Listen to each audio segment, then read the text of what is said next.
Boa noite! Iniciamos mais um Elgue Você, o nosso programa, sempre com muita informação e conteúdo, com credibilidade. É um prazer imenso estar aqui com vocês. O nosso programa de hoje está fantástico. Hoje vamos compartilhar com vocês a história da doutora Vanessa Nunes Carlotto, que é anestesista, porém veio aqui até o nosso programa compartilhar a sua história de vida. Eu tive uma gestação quadrigemelar. Nossa Senhora! Quando você recebeu essa notícia? Então, logo depois, 2 semanas depois do implante dos embriões, eu fui fazer ultrassom. E quando eu ouvi no monitor do ultrassom, eu já olhei, não vou esconder, eu olhei para a cara do meu colega que... Tá de brincadeira? Eu olhei e falei, não tô acreditando. Fique aqui comigo que o Elgue Você está apenas começando.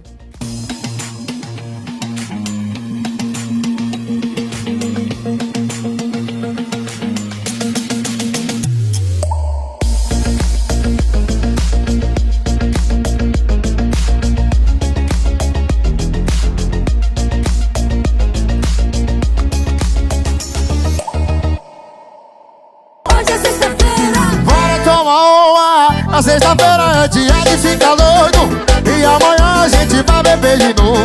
Hoje que a balada pega fogo. Hoje é sexta-feira. E chegou aquela hora que a gente adora, né, minha gente? Vamos dar essa volta juntinhos aqui no Precito, o atacado da cerveja, onde você tem uma experiência de compra, minha gente, e além de tudo, fica por dentro de tudo que se refere à bebida. O Precito fica aqui na Miguel Sutil, um pouquinho antes da Ponte Nova, perto da rotatória da Orla. E quem ainda não conhece, aproveita essa oportunidade desse final de semana que tá aí, ó, batendo a nossa porta. Corre aqui no Precito e abasteça o seu estoque. Aqui vocês encontram os melhores preços dessa cidade. E aí, ficou curioso? Vem comigo então conferir os preços do Precito.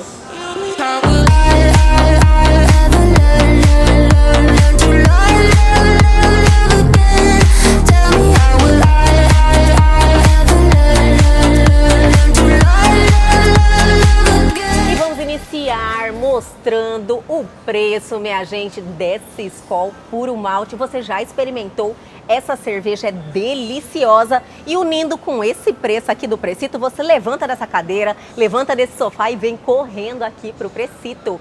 No varejo, R$ 34,35 e R$ 35 a caixinha, com 15 unidades, e no atacado, R$ 32,90.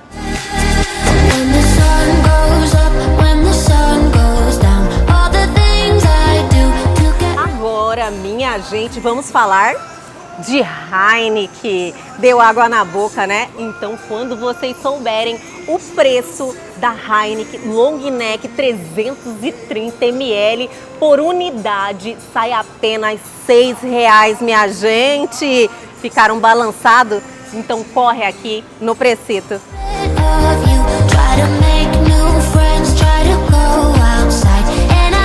Agora vocês vão cair de costa, minha gente. Beber cerveja sem culpa? Tem como agora. Michelob, apenas 79 calorias. Então, para os amantes da cerveja que estão aí preocupados com o shape, já tem solução. Corre aqui no Precito que a unidade apenas R$ 8,00.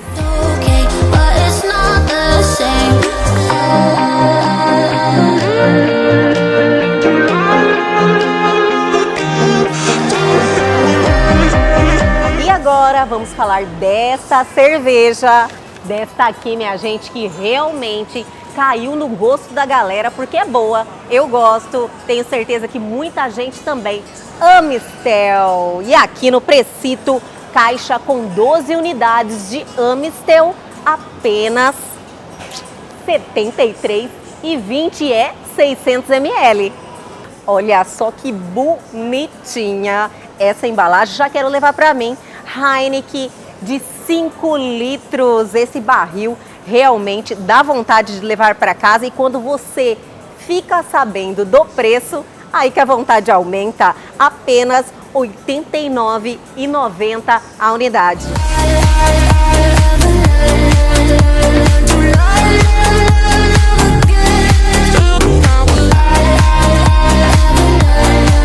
Essa foi a nossa voltinha aqui no Precito, o atacado da cerveja. Mas antes de finalizar, a gente sempre reforça sobre a variedade de bebidas, minha gente. Aqui tem cachaça, aqui tem tequila, aqui tem vodka, tem uísque, tem gin e de vários gostos, vários sabores.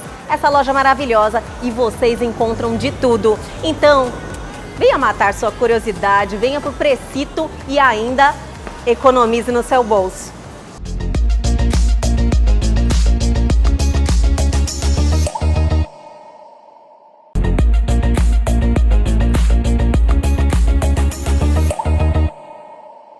E agora, em nosso programa Elga e Você, vamos ter assim aquele bate-papo sempre especial, cheio de informação, mas hoje está mais. Estamos recebendo aqui a doutora Vanessa Nunes Carlotto, que é anestesista, mas que veio compartilhar uma história assim sensacional da sua vida, né, doutora? Primeiro eu quero te agradecer, doutora. Muito obrigada por ter aceitado o convite e estar aqui com a gente. Imagina, é um prazer.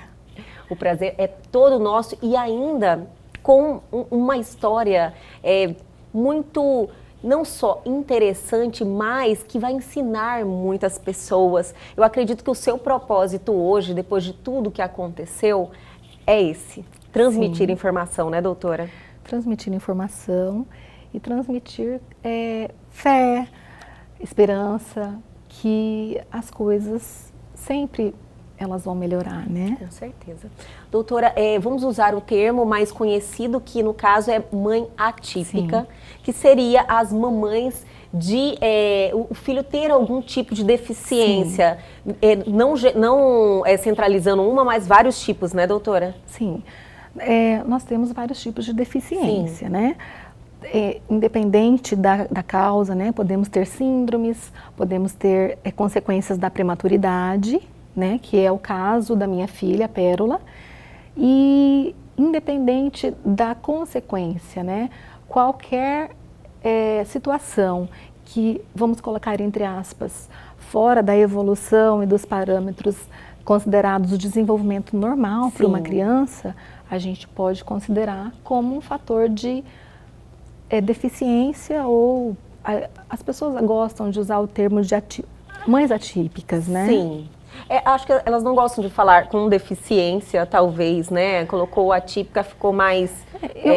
Eu particularmente não me incomodo com o termo deficiência, né? Sim. Porque eu acho que todos nós somos deficientes em alguma coisa. Eu também concordo, né? Eu acho que não existem seres humanos perfeitos, né? Nós temos as nossas deficiências, as nossas inabilidades, não é verdade? E que na maioria das vezes a gente não tem nem consciência disso. Não tem consciência. E hoje eu vejo que a nossa maior inabilidade talvez seja o preconceito de achar que uma criança que não tenha ou porque não anda, ou porque tem alguma dificuldade de fala, sim, ou dificuldade de desenvolvimento intelectual mesmo, ela não possa ser feliz, ela não possa ter uma convivência normal em família. Com certeza. Não é verdade? Acho que a família toda ela se adequa e evolui muito, ao meu ver, assim, pelos contatos que eu já tive com famílias, com mães e pais nessa situação, eu vejo assim que é uma evolução como ser humano maravilhosa. Parece que estão anos-luz na frente. Eu particularmente vejo famílias e famílias, né? Sim. Eu acho uma pena aquela família que não aproveita a oportunidade para evoluir quando nós temos uma criança com alguma inabilidade dentro de casa, né? No meu caso, em especial, eu não vejo, não é um fardo, não é um peso, não é uma tristeza na minha vida e nem na vida da minha família. Muito pelo contrário, os meus filhos são presentes, não é verdade? E eu tenho outras colegas de profissão, colegas realmente pessoais da vida, que não são da mesma profissão que eu, que tem crianças que também têm algum grau de deficiência. E a gente percebe que quanto maior a aceitação, é a resiliência dessa família, maior é a felicidade da criança e também dos pais. Com toda certeza. Acho que não pode haver revolta, não pode haver questionamentos de fé. Acho que as coisas acontecem na vida da gente como deveria ser. Tem algum motivo? Aquilo aconteceu e dependendo da forma como você aceita aquilo, eu acredito que é proveitoso para os dois lados, tanto para a evolução do filho, como a oportunidade de amadurecimento, de evolução para você também. Doutora, o fato de você ser uma médica, a sua profissão, ajudou muito nesse desenvolvimento em relação a essa deficiência dos seus filhos? Sim, eu acredito que sim, no seguinte sentido. Eu tive vários tipos de orientações, né? Quando os meus filhos nasceram, talvez a gente vá falar o motivo, sim, né? Sim, claro. Mas assim, quando a minha filha recebeu o diagnóstico de um sangramento intraventricular, eu particularmente fiquei muito apreensiva pelo fato realmente de eu ser médica, de eu ter o conhecimento. Tudo você já está entendendo o que está acontecendo de verdade. Então eu fiquei realmente muito apreensiva, senti muito medo, desespero. Não vou ser hipócrita de te dizer que não. Eu tive muito medo, sabe? Porque eu sabia da gravidade que eu poderia ter com todos os desfechos, tanto favoráveis quanto desfavoráveis. Sim. Mas, no ponto de vista de reabilitações, eu acredito que eu ser médica ajuda e muito, porque, primeiro que eu nunca desisti, né? Existiram sim alguns profissionais que não me estimularam ao ponto de ser tão incisiva nas reabilitações, porém outros foram extremamente incisivos, que quanto maior o estímulo, maior a oportunidade da gente desenvolver o maior potencial que a gente pode tirar daquela criança. Olha que entendeu? maravilha. Então, eu particularmente utilizo dos meus conhecimentos enquanto profissional da área médica para poder avaliar junto com os profissionais que são executores das terapias, os colegas médicos que dão suporte em todas as áreas que a minha filha necessita, para a gente poder avaliar se aquele tratamento realmente tem embasamento científico. Eu particularmente não promovo na minha filha nada que eu não ache que terá benefícios, né? Entendi. Ou algumas coisas que, de repente... Existe muito tratamento experimental? Existe vários tratamentos experimentais, sim, né? Em todas as áreas, medicamentos, terapias, cirurgias, né? Em todas as áreas, eu acredito, da ciência, existem muitos tratamentos experimentais. Sim. Mas hoje, na situação de evolução da minha filha, essa é uma escolha pessoal, né? Sim. Eu prefiro ir mais na linha do que nós já temos certeza que realmente funciona. Entendi. Né? Eu, particularmente, tenho um pouco de receio de expor ela ainda a um tratamento experimental, porque eu não quero correr o risco de que isso não dê certo. Como tudo que é experimental, que está em fase de avaliação, conhecimento, com certeza. Né? Nesse ponto, eu ainda sou um pouco conservadora em relação aos tratamentos da minha filha.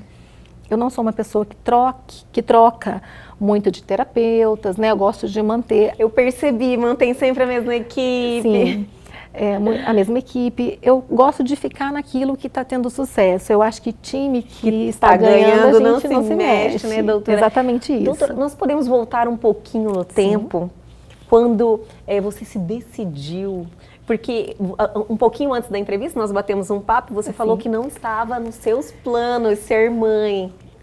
E isso aconteceu na sua vida meio que não sem muito planejamento, era só uma preparação, você queria retirar os óvulos e acabou fazendo a fertilização, né, doutora? Eu particularmente hoje eu respeito muito as mulheres que não desejam ter filhos, eu acho que é uma questão de escolhas, né? Eu particularmente não tinha esse sonho desde menina. Nunca mesmo? Nunca nada? Não, eu gostava de brincar na rua, jogar bola, né? Nunca fui aquela menina sonhando, que não, vou casar, boneca, vou ter quero ter meu filhos. Não, particularmente não. Quem brincava mais com as minhas bonecas era minha irmã, que é uma moça mais delicada, né?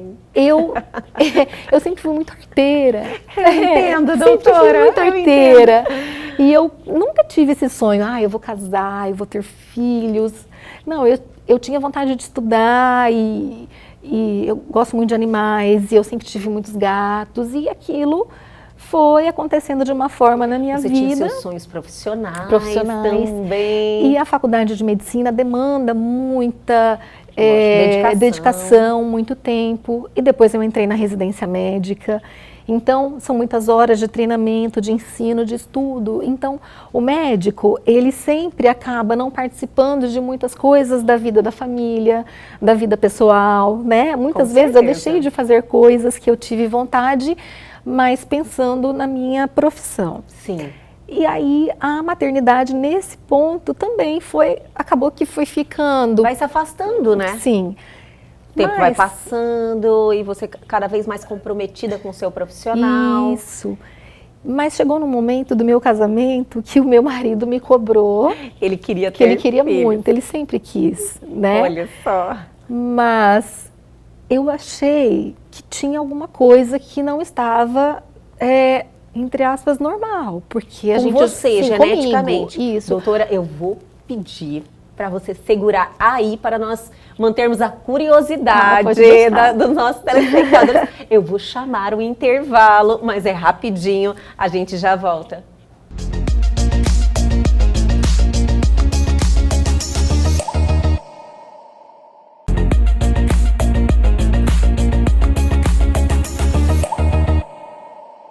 Estamos de volta hoje com esse bate-papo interessante com a doutora Vanessa, belíssima Obrigada. E queridíssima doutora. Estou impressionada com a sua sensibilidade e beleza, viu? Muito obrigada. É difícil ter as duas coisas, inteligência, obrigada. Ter as duas coisas, as três no mesmo ser humano. E com uma história incrível, admirável, que você iniciou compartilhar ainda com a gente, tem muita coisa. Paramos naquele momento que você desconfiou que talvez não estava tudo certo com você. Sim, porque eu já tinha vários anos de casada, né? Sim. Não usava métodos contraceptivos e eu nunca engravidei.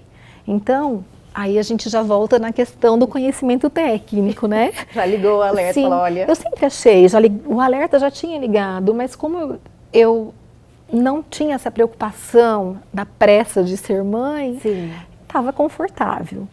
Foi quando... Posso contar? Por favor. Então tá bom. Aos 32 anos, eu busquei um médico de infertilidade, que é uma pessoa fantástica, que eu amo muito.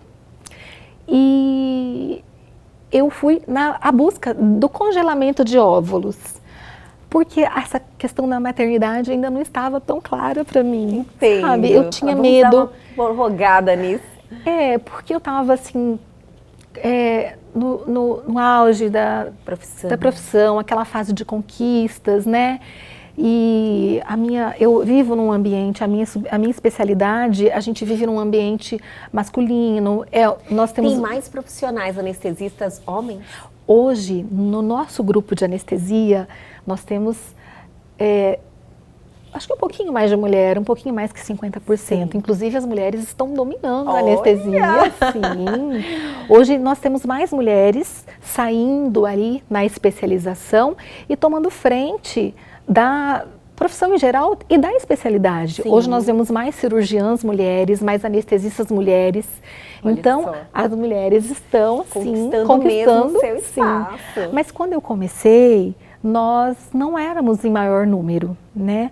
Ou talvez ainda existissem um número maior de cirurgiões. Então,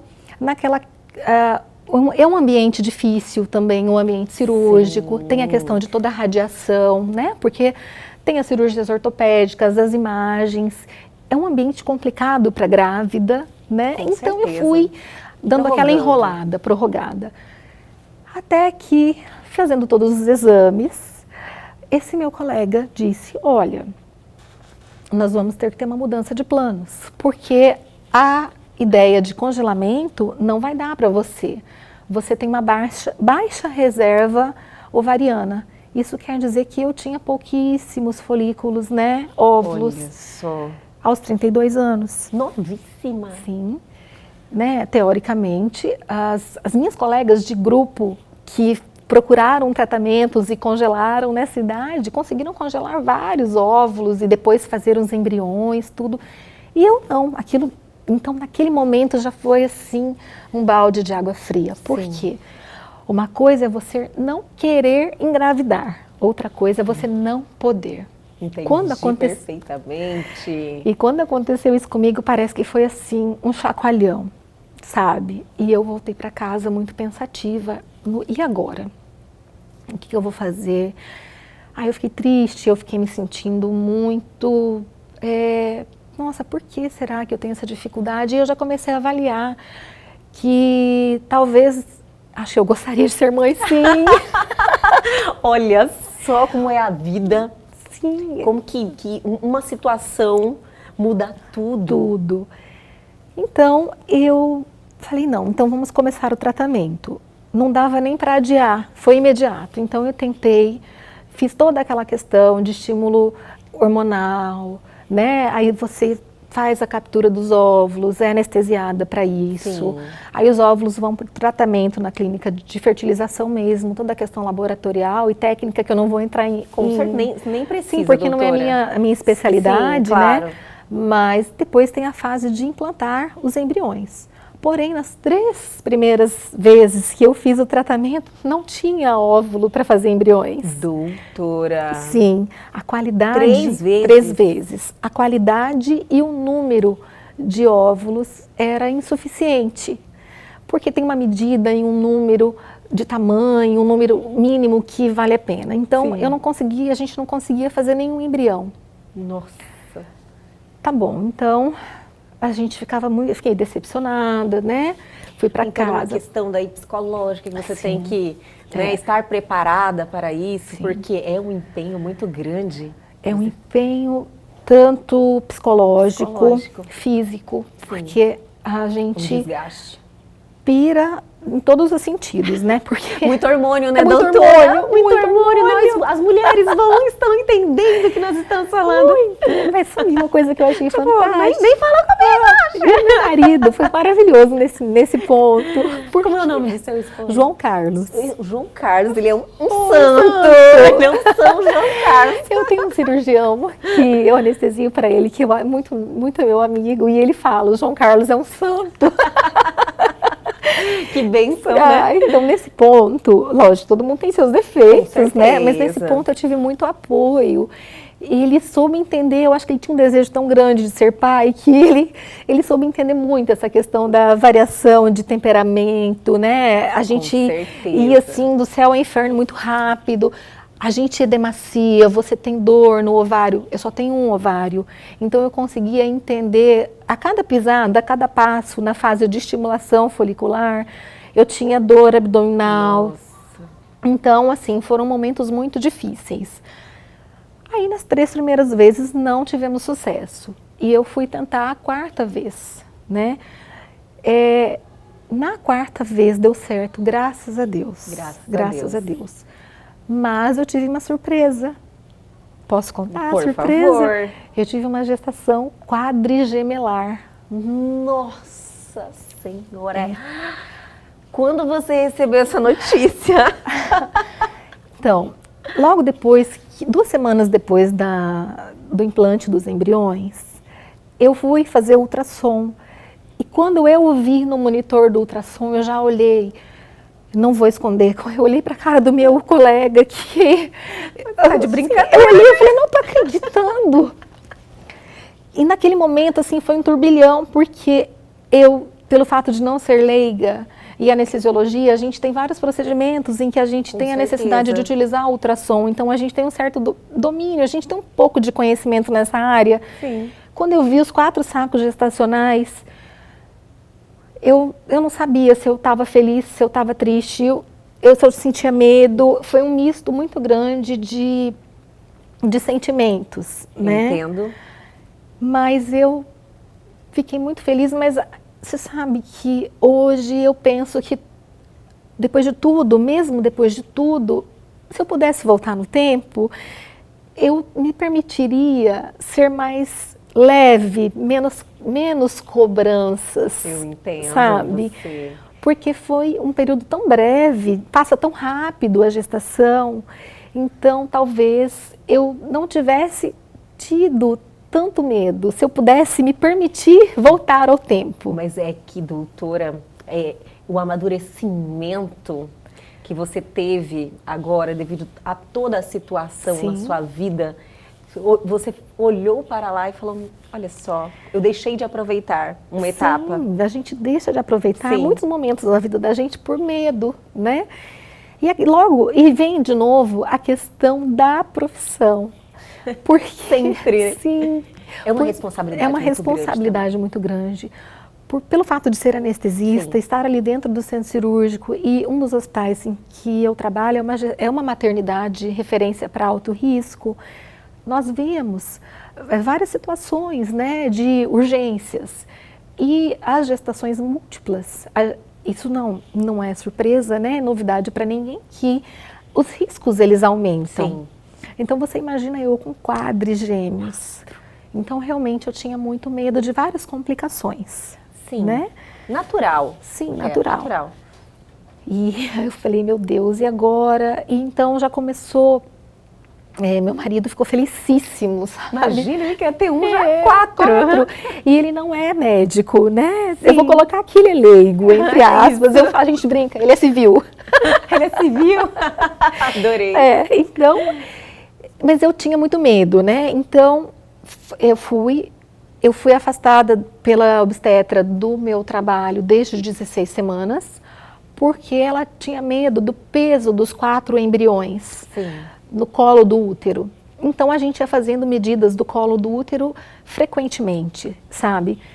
E a minha gestação eu fiquei de repouso, né? Não saía de casa. Teve realmente um cuidado. Tive um cuidado e Não, e deixa eu te contar, eu engravidei na época da Zika. Meu Deus, doutora! Sim, da Zika. Então, assim, era repelente, manga comprida, assim, todo aquele estresse.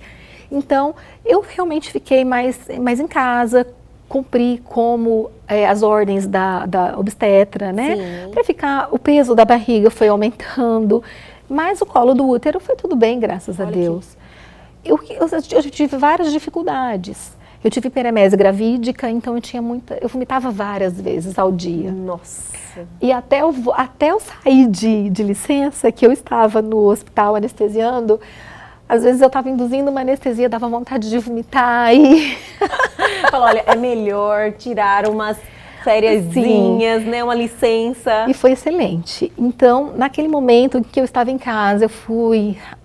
internalizando essa questão e olhando para mim, não mais enquanto profissional somente, mas enquanto mulher, enquanto mãe. E quando a gestação é múltipla, são vários embriões, vários fetos, a gente sente os movimentos mais cedo. Então, antes de 16... Porque são 4, né? São 4. Então... Eu me lembro que já com 16, eu lembro que acho que com 14 semanas, eu fiquei um pouco na dúvida, eu sentia assim a minha barriga mexendo, eu falava, gente, será? Né? Eu falei, tá, mas aí a gente não sabia. E a cada ultrassom era uma dificuldade técnica, eu passava assim 2 horas na mesa de ultrassom, porque tinha que olhar cada neném, cada coração, cada detalhe de cada neném. Então, foi um desafio para mim, desafio para toda a equipe. Então, eu tive Zika, gravidez... Não, eu tive Zika não, desculpa. Eu tive gestação na época da Zika, eu tive uma gravidez quadrigemelar, eu tive hiperemese gravídica, passamos, né? Tive hiperemese gravídica até as 24 semanas de gestação, mas na 25ª semana de gestação, as coisas começaram a mudar. Eu comecei a elevar os níveis pressóricos e ter alterações dos exames, né? Então, eu fui entrando num quadro de hipertensão na gestação. Que é muito complicado. Muito complicado. Ainda mais para uma gestação múltipla. Sim. Né?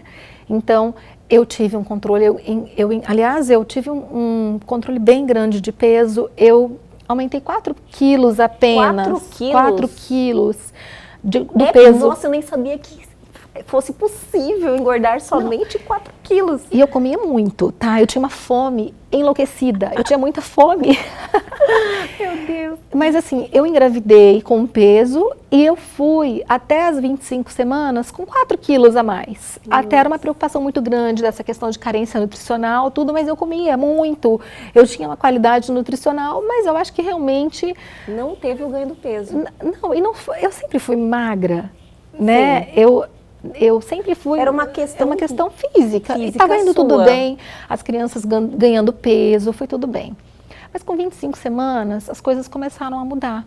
Um dos meus filhos, ele começou a ter alterações do fluxo placentário. Doutora, vamos segurar aí. Eu vou chamar o intervalo e vai ter 3 blocos sim com a doutora Vanessa. Mas não saia daí que a gente já volta.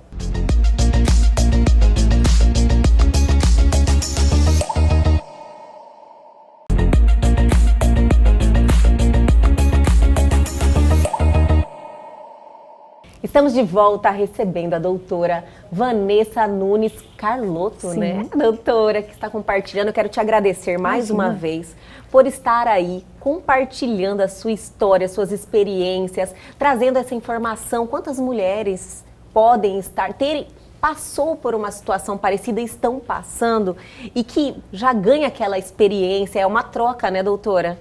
E eu fico muito feliz, muito obrigada. Imagina, é um prazer e eu espero tá contribuindo realmente, Com né? certeza. Eu não estou aqui, todas as gestações, cada gestação, ela acontece de um jeito. Imagina, não são todas as gestações múltiplas que têm intercorrências, né? Sim. Realmente o que aconteceu comigo foi uma coisa muito particular, né? Com certeza. A cada gestação de fertilização, a chance era 1 em 1000, né? E eu fui premiada. 1 em 1000. É muita coisa, doutora. Eu fui a única quadrigemelar deste meu colega especialista em medicina de fertilidade, né? De uma medicina reprodutiva. Sim. Eu sou a única quadrigemelar da história da carreira dele. Meu senhor, realmente os números, né? É bem alto. A gravidez em 1000. 4. 4. Então, assim, as chances são muito, muito pequenas, né? Sim. E eu digo que eu acho que Deus tem um propósito na vida da gente, né? Imagina, uma pessoa que não poderia engravidar depois de vários tratamentos, né? Engravidar de quadrigêmeos. Um pouquinho antes, doutora, não pensava em ter filhos. Sim. Aí viu que não poderia engravidar. Sim. Aí engravida de 4. E sai não largada. Eu falo que eu fiz ali a pole position, porque saí grávida de 4. Mas infelizmente na 25ª semana. Comecei a ter várias alterações. Sim. E com 26 semanas eu tive que ir para um parto de emergência. Nossa. Né? Eu fui internada um dia antes para tentar realmente medicar, segurar a pressão e várias outras medidas, né, que temos de suporte hoje, mas infelizmente por conta do risco materno, né, eu estava correndo risco de morte, então a gente entrou na cesariana de emergência. Você vê como que vai o instinto maternal, né? Mesmo eu sendo médica, eu percebi que eu estava piorando.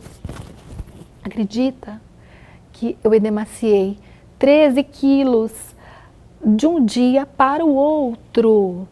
13 quilos. E quando a obstetra entrou no meu quarto para passar a visita, eu não a reconheci. E ela é minha amiga. Sim. Quando uma das minhas amigas anestesistas entrou no quarto e eu não a reconheci, as duas olharam e pensaram, opa, tem alguma coisa de errado. E eu já tinha percebido, porque eu já não estava mais conseguindo ler as mensagens do celular. Olha só. Então, eu pensei, gente, eu estou fazendo confusão mental, eu estou fazendo edema de mácula, quer dizer, eu já estou começando a fazer edema generalizado, mas eu falei, não vou falar nada, peraí, calma, vamos aguardar para ver se a gente consegue um pouquinho mais.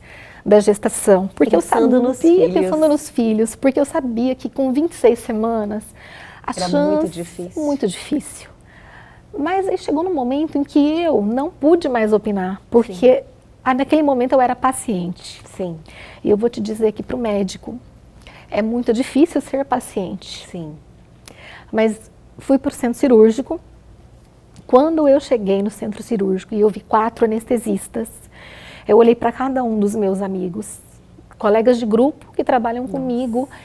Eu pensei, meu Deus, realmente, talvez a minha situação seja uma situação Delicada, alarmante, delicada. E aí, aquele momento, eu entreguei a minha vida aos cuidados de toda a equipe. Graças a Deus, né? E a competência de todos os colegas Com envolvidos, certeza. eu tô aqui hoje. Amém. Amém. Nossa, doutora, você falou algo assim muito importante. Você demorou para entregar, né? Demorei. Você estava operando ali o tempo inteiro. Sim. Mas era uma questão de querer defender os filhos também, né? O instinto maternal. O instinto maternal de Sim. querer defender os filhos. E também acho que a minha subespecialidade é uma especialidade que a gente é muito no controle, né? O anestesista, ele tem controle dos medicamentos, controle de várias coisas ali dentro do processo cirúrgico. Então, naquele momento que eu vi que eu não tinha controle de nada, eu pensei, não, espera, aqui eu tô como paciente e eu entreguei, porque eu também cheguei à conclusão que não tinha mais o que fazer e também cheguei num Era grau... o melhor caminho também. E eu já estava assim, com confusão mental, eu não tinha mais condições de opinar e eu fui. O João Francisco, meu filho, infelizmente nasceu em óbito. Sim. A Safira foi para a UTI e a Pérola e o João Antônio também. Eles nasceram, Pérola e Safira, com 800 gramas, João Francisco com 540 gramas e João Antônio com 740 gramas. Muito pequenos. Muito pequenininho. Né? Muito pequenos. Mesmo para uma gestação quadrigemelar, quando a gente consegue chegar numa idade mais avançada, porque os meus planos e o plano da obstetra, a princípio, nós pensamos em ir até 32, 33 semanas e reavaliar ali. Sim. E porque estava indo tudo bem, mas a gente teve essa surpresa com 26 semanas. Nossa. E aí eu fui sedada, eu não lembro de mais nada, né? E, enfim, aí começou um outro, desculpa, eu fiquei um pouco emocionada. Oh, doutora, Imagina. é uma nova etapa, Uma né? nova etapa, Sim. porque aí a gestação, aquela questão de eu ter os 4 filhos ali comigo, eu já perdi o controle, né? Então, eu tinha que ir cirurgiada, eu não tenho muita certeza, porque essa questão da confusão mental, eu fiquei muito debilitada, né? Sim, lógico. Eu acho que eu fui ver meus filhos, eu acho que com 2 dias. 2 dias. Eu não me lembro exatamente, Sim. né? E até por questão de... Essa é a primeira vez que eu falo a respeito disso com alguém. Nossa, olha, Né? eu estou muito, muito grata mesmo por nos dar essa oportunidade. Imagina. E essa confiança também, Obrigada. doutora. Muito obrigada mais uma vez. É uma questão muito difícil, Sim. né? Muito delicada, porque a gente revive, né? Várias Com emoções, certeza. tudo. Enfim, eu fui cirurgiada visitar as crianças na UTI. E eu me lembro que quando eu cheguei e eu vi o tamanho das crianças, eu me desesperei novamente, porque eu vi que eles eram completamente vulneráveis. Sim. E eu comecei a fazer um raciocínio, enquanto médica, profissional, a médica de novo. novamente, pensar nas chances de sobrevivência, de complicações, tudo. Em resumo, que as crianças eles foram um compêndio de complicações, um compêndio, um livro de pediatria. Tudo que poderia ter acontecido, aconteceu ali com os meus filhos. 15 dias depois, infelizmente, a Safira, ela faleceu de sepse. E eu continuei mais até 120 dias de internação, até que Pérola, que foi de alta uns 10 dias antes, e depois o João Antônio foi de alta. E eles foram de alta com oxigênio, em home care. Sim. Então nós ali fomos passando por fases, né? Uma vitória a cada dia, né, doutora? Sim, e as mães de prematuro, aí as mães que estão com filhos em UTI prematuros extremos vão se identificar, porque a cada dia de visita, a cada grama que você ganha de peso é uma vitória, e a cada grama que você perde é uma derrota. Sim. E você se sente derrotado ali, porque se você pudesse dar a sua vida no lugar do seu filho, você passaria por tudo aquilo que a criança, um bebezinho, está passando. Sim. Né? Então são muitos momentos difíceis. Eles passaram por cirurgias cardíacas, os dois, cirurgias da retinopatia da prematuridade. E a minha filha, com 4 semanas de vida, ela teve uma hemorragia intracraniana, em decorrências de vários acontecimentos ali relacionados à prematuridade. Sim. E aí já foi mais um outro momento de tensão, porque eu sabia que isso era muito grave. Sabe? Olha, o conhecimento é complicado, né, doutora? Você sofre muito mais. Eu digo que talvez, acho que a ignorância do conhecimento te dá mais leveza e mais coragem. Isso. Nesse momento, o conhecimento técnico, ele te atrapalha muito.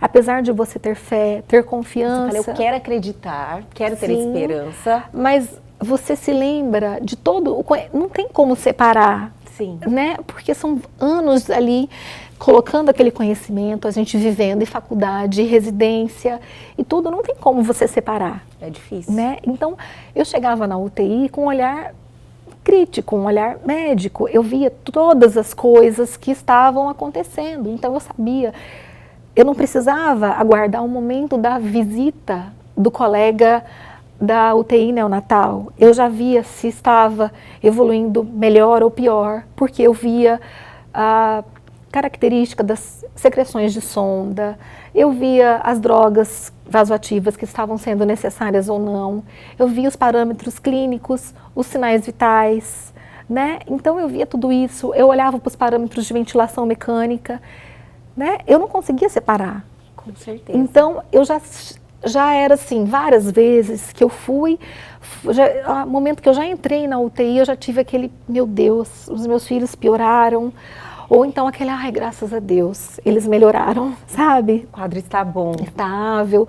Então eu tinha esse Foi feeling. um período de quanto tempo, doutora? O João Antônio ficou 120 dias. 120 dias. E a Pérola ficou 109, mais ou menos isso. Destes 120 dias do João Antônio, se eu não me engano, foram 100 ou 109 dias entubados. Então, eu vivi aquela emoção que a cirurgia cardíaca deles teve 2 dias de diferença, de um para outro. Um operou na terça, outro operou na quinta. Não dá nem tempo de respirar. Não dava tempo de respirar. Nossa. Meu coração a mil, aquele desespero. E porque é uma situação muito grave, Sim. né? E também, eu tinha um quarto preparado para 4. Eu tive que mexer tudo de novo, então foi muito... aquele fator emocional, Sim. já tinha tido que absorver a perda de 2. Sim, então assim, eu estive no cemitério um dia, logo depois do almoço, né, no enterro da minha filha, Safira, e tinha que ir, ainda tinha pontos na barriga, para a visita das 20 da UTI. E eu tinha que estar bem, eu tinha que tentar não passar aquele... Porque eu acho que as crianças percebem.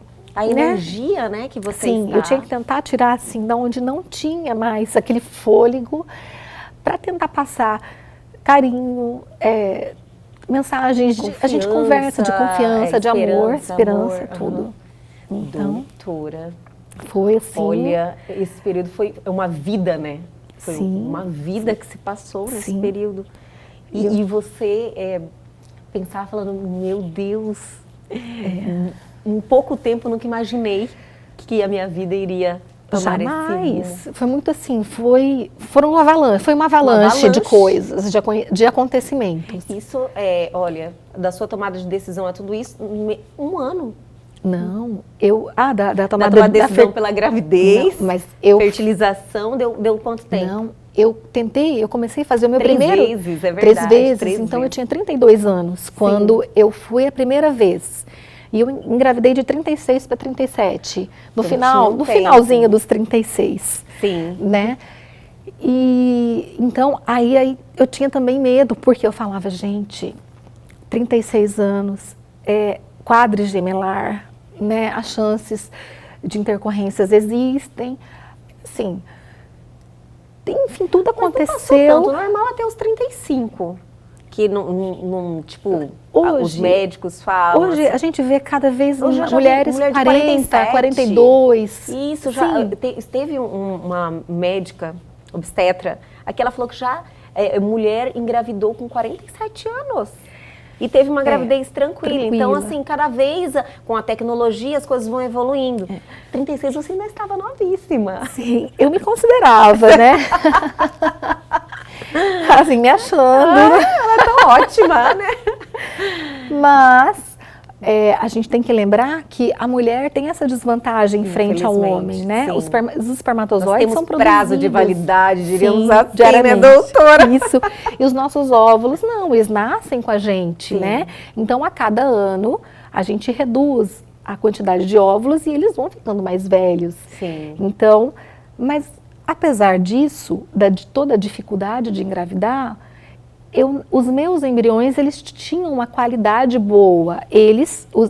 Os embriões, os únicos que eu consegui na época da fertilização. Sim. Então, eu tive esse prêmio, essa sorte de que, na única vez que eu consegui embriões, eles tinham uma qualidade muito boa. Que maravilha. Porém, eu não tinha condições uterinas boas. Eu tinha um endométrio fino, eu tinha outras situações que talvez não fossem de sucesso. Mas, graças a Deus, eu consegui engravidar, né?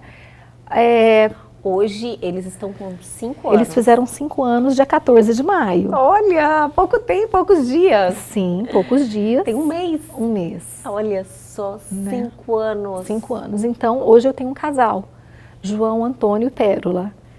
João Antônio Pérola. Que eu tenho certeza que são um presente, como você já falou várias vezes na sua vida. E o que você diria hoje, olhando para toda essa situação? Você adaptou toda a sua vida a eles para tentar trazer o mais possível de uma normalidade na vida de vocês, né? Ele chegou para a vida de vocês e vocês se adaptaram. E você falou uma coisa no início da entrevista que eu achei assim interessantíssimo. Falou, não me atrapalha em nada. Não, hoje eu tenho uma vida normal. Normal. Sim, eu trabalho normalmente, tenho a minha vida profissional. Como todas as mulheres que têm o desafio da maternidade, a gente tem que conciliar maternidade, casamento, nós, enquanto mulheres, e também... Ainda mais você é uma médica. Sim, então eu tenho um horário, a minha especialidade, nós temos horários um pouco complicados. Sim. Né? Eu não tenho eu não consigo... Essa matemática que eu falo, como a doutora Vanessa consegue. É uma equação complicada, porque, assim, por exemplo, algumas especialidades de consultório, nós fazemos consultórios de avaliação pré-anestésica, sim. Temos consultórios na nossa especialidade, mas a maioria do nosso tempo é dentro de centro cirúrgico, clínicas de exames, centros de imagem.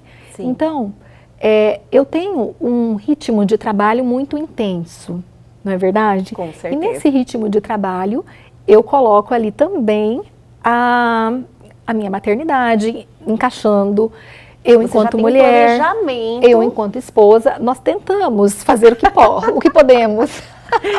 Eu espero que esteja. Eu acho que eu sou uma mãe muito boa, porque eu tenho certeza. Eu faço o melhor que eu posso para os meus filhos. Então, dentro do que eu posso, eu acho que a gente, apesar de se cobrar, eu acho que eu estou conseguindo desempenhar isso. E a questão das culpas, eu acho que a gente tem que deixar um pouco mais leve, a gente tem que tentar se culpar menos, sabe? Com certeza.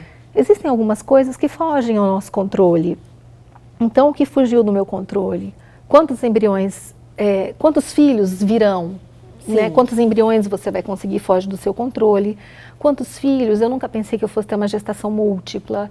Se a minha gestação ia ter essas complicações, isso foge ao nosso controle. Tudo que aconteceu foge. O que está, acredito, no nosso controle é, hoje, fazendo uma revisão de tudo o que aconteceu, é que a gente tem que viver um dia após o outro. Naquele momento de todas as dificuldades, a gente sofre muito e a gente se coloca uma culpa que não cabe a nós, sabe? A gente se culpa porque eu ali estava na UTI enquanto mãe, eu não podia fazer mais que rezar e ter pensamentos positivos pelos meus filhos, porque não dependia de mim. E mesmo que dependesse, eu acho que a vontade de Deus ela é muito maior. Eu acho que a gente nasce com um propósito para a vida da gente e não há nada que você faça que você consiga fugir do seu destino, sabe? Então isso tudo é maior que tudo.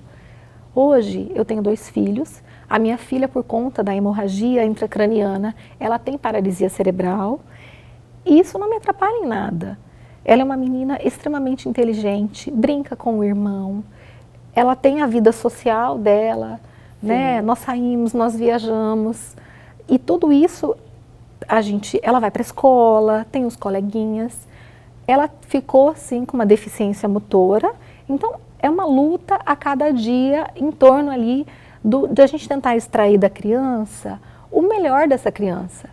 Mas isso não é somente com ela, por conta da paralisia cerebral.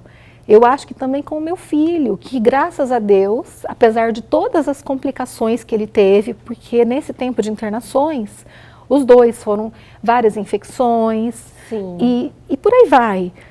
Ele é uma criança que não teve nenhuma sequela, nem neurológica, nem pulmonar. Maravilha. Sim, porque o prematuro extremo, ele nasce, né, com 26 semanas, olho, pulmão, rim, a parte cardiovascular. Ainda não está pronto. Não, eles não tinham unha. Nossa, doutora. Tá? Era assim, como se fosse uma pele um pouquinho mais grossa, sabe? Então, você vê que a criança é como se fosse assim, um bebezinho de canguru que termina de formar dentro da bolsa da mãe, né? Sim. Então, eles terminaram essa formação dentro da incubadora. Assistindo também. Assistindo, torcendo, sofrendo pelas vitórias. Desculpa, torcendo pelas vitórias, sofrendo pelas derrotas, né? É um dia após o outro. É um dia após o outro. Gente, mas olha que história, doutora. Eu acho que tem mais uma etapa ainda para a gente conversar, que é depois que eles tiveram a alta, já estão com 5 anos. Então, assim, muito aprendizado nesse tempo todo. Que eu acredito que vocês têm diariamente na vida de vocês, na rotina de vocês. Diariamente. Mas eu tenho certeza que o seu esposo contribui bastante, né, doutora? Então, meu esposo é um pai maravilhoso. É um pai maravilhoso. Assim, acho que ele realizou tudo o que ele queria na vida, que é a questão dos filhos. Sim. Então, eu acho que às vezes ele é um pai, eu coloco. Eu imaginei, porque às vezes as mães que estão nessa situação, se você for fazer aí uma vistoria, você vê que elas se sentem um pouco desamparadas. Sim. Né? E a importância que isso tem, quando você tem esse amparo, tem a parceria do marido, deve fazer toda a diferença. Toda a diferença. E o meu marido, ele sempre foi mais resiliente que eu. Eu digo que parece que ele sempre foi uma pessoa mais evoluída, ou mais madura, eu não sei, apesar de nós não termos diferenças de idade. De você ser médica também. Sim. E ele levava numa situação assim, olha, o que for para ser nosso, Deus vai providenciar. Então, calma, vamos viver um dia de cada vez. Nós amamos os nossos filhos. Olha, que maravilha. E vamos resolver uma questão de cada vez. Né? Então, ele levava muito mais leve. Eu era um pouco mais desesperada por aquela questão do controle. Eu queria controlar muito, né? Mas hoje eu vivo assim, um dia de cada vez. Eu tenho a oportunidade de vivenciar 2 milagres a cada dia dentro da minha casa. Então, eu te digo que eu sou uma pessoa privilegiada. Sim. Porque cada evolução dos meus filhos, e principalmente da minha filha, né, que ela tem uma deficiência. Hoje, o desenvolvimento intelectual está bem, assim, compatível com as crianças prematuras, mas dentro da idade, mas ela tem, sim, a deficiência motora, né? Então, a gente está naquela fase de reabilitações, e eu sei que as reabilitações serão eternas, sempre. só vão mudar as fases. Então, eu faço a analogia que a gente está num videogame, que a gente vai vencendo e zerando cada fase. Sim. Mas hoje, isso para mim é mais leve. Eu não vou ser hipócrita de dizer com você, e inclusive eu quero dividir com as mães, que também são mães de crianças, independente se for por síndrome, se for por hipóxia, se for por alguma intercorrência de nascimento de parto normal, ou se for por prematuridade, independente da causa, as mães que têm crianças que têm algum grau de deficiência, mas que elas têm que olhar o filho delas e não comparar com outras crianças. Com toda certeza, meu filho, doutora, que não teve nenhuma sequela, eu, pelo fato dele ser prematuro, eu já não posso compará-lo com outras crianças da mesma idade, porque no começo, principalmente, demora mais para andar, demora mais para falar, e a gente, querendo ou não, acaba comparando sempre com um sobrinho, um priminho. Meio que natural, mas tem que ter essa atenção para não fazer essa comparação. Sim, porque a cada vez que a gente compara, a gente sofre. Sim. Entendeu? Mas eu sabia que, pelo fato da prematuridade extrema, eles teriam um desenvolvimento, um delay, sabe? Mas hoje eu estou muito satisfeita com tudo, depois de tudo que aconteceu, eu estou muito satisfeita com como estão os meus filhos hoje, sabe? Olha que maravilha, sim, que notícia boa. Sim, então assim, eu acho que as mães, elas não podem... Eu sei que a gente se desespera, a gente se cobra, a gente chora, né? Parece que nada está dando certo, mas depois que tudo passa, o que eu tenho para te dizer é que eu acho que a gente tem que descansar o nosso coração, porque as coisas vão acontecendo independente do que a gente pode não desejar. A gente pode até não desejar, mas se aquilo tiver que acontecer, ele vai acontecer. Então, o que a gente tem que fazer é acalmar o nosso coração e proporcionar para os nossos filhos o que a gente pode de melhor. Sim. Então, o que eu proporciono para eles hoje, eu tento dar para eles o máximo de qualidade de mãe, sabe, da presença da mãe nos momentos em que eu estou em casa, porque o meu marido, eu falei que ele é pai, porque ele não é médico, ele tem mais tempo que eu, então ele tem horários comerciais. Quantas vezes eu saí de casa e os meus filhos não tinham acordado e eu voltei para casa e eles já estavam dormindo. Então, ele acaba... a gente quantas vezes fala ligação de vídeo, e eu falo, a mamãe está no hospital, a mamãe está cuidando de outras pessoas, né? Sim. Mamãe, quando você vai voltar para casa? Aí assim o coração aperta, sabe? Fazer as crianças dormir via ligação de vídeo, isso é uma coisa, a gente vai se adaptando, a gente vai se adaptando. Então hoje eles estão acostumados com eu sair, então às vezes eu saio e eu vou voltar naquele dia, mas eles falam assim, tchau mamãe, até amanhã. Até amanhã, já está acostumado, né, doutora? Já. Olha, doutora, eu tô assim, ó, que história. Na montanha-russa, sabe? Montanha-russa, assim, aconteceu tudo muito rápido, são muitas decisões significativas. Sim. Que pessoas levam anos para amadurecer aquilo, teve que ser tudo rápido. E lógico que tudo na vida tem um propósito. Sim. E eu tenho certeza que você vir até aqui ao nosso programa compartilhar a sua história ajudou muita gente que está nos assistindo, não só no caso de mães, pais, mas assim, quem está lutando por algo nesse momento, está com algum desafio na sua vida, olhar a situação com mais leveza e mais firmeza também, que às vezes tem algumas coisas que a gente vai evoluindo com o tempo, não se cobrar muito, né? E acreditar sempre em Deus. Doutora, eu queria ficar mais 4 blocos conversando aqui. Muito obrigada mais uma vez por compartilhar a sua história com a gente. Eu tenho certeza que isso vai mudar a vida de muitas, não só as pessoas que estão nos assistindo, dos telespectadores que estão vivendo na sua vida algum momento de dificuldade ou que precisam de uma superação, mas aos profissionais também que estão nos assistindo. E são muito, viu, doutora? Sim, eu tenho certeza.